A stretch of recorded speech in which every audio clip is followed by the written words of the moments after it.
My name is Mike, and I have a new life in Christ. I'm recovering from anger, anxiety, and alcohol dependency. Before my recovery in Christ, I had a similar life to the people I surrounded myself with.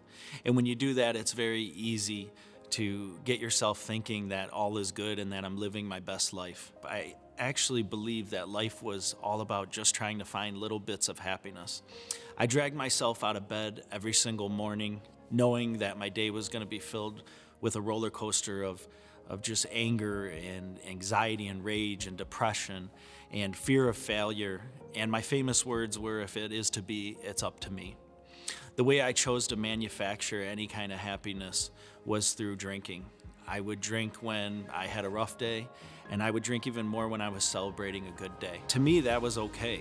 I told myself, I'm not one of those sloppy drunks that are mean and reckless and unable to be productive. I would demand that alcohol was not affecting me and my family. I was about to realize that that was all a lie. In January of 2021, my wife Rachel asked me if I would join this new class that Rock Church was offering. And by ask, I mean told.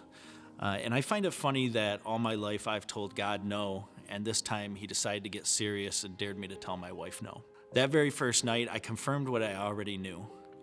The recovery was not my thing.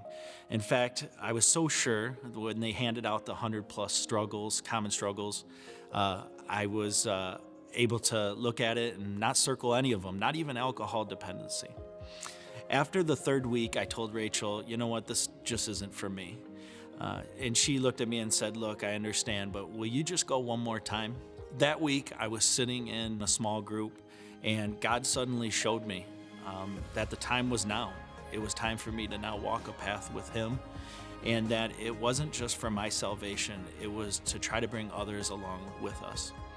And when I got home, I was filled with all kinds of different emotions, and out of pure defiance, I decided to get drunk. And I was arguing with God, telling Him I'm not ready, and I couldn't do what He was asking me to do, and I'm not willing to change. But that morning, I woke up and I felt something was very different, and I realized from that point forward, my life wasn't going to be the same. As I continued through new life, God began to open my eyes. It was possible to have an intimate, real relationship with Him, one where I could depend on Him and trust that He would provide. And He freed me.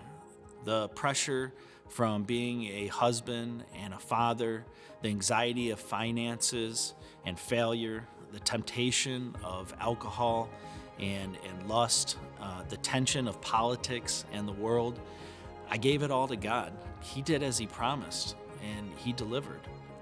Today, I encourage you to pick up the 100 Common Struggles sheet. Don't circle the struggles that you think you have.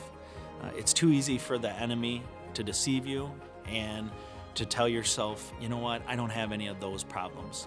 Instead, cross off the ones you know you're 100% free from. How many struggles are left? Then stop and ask God what to do next.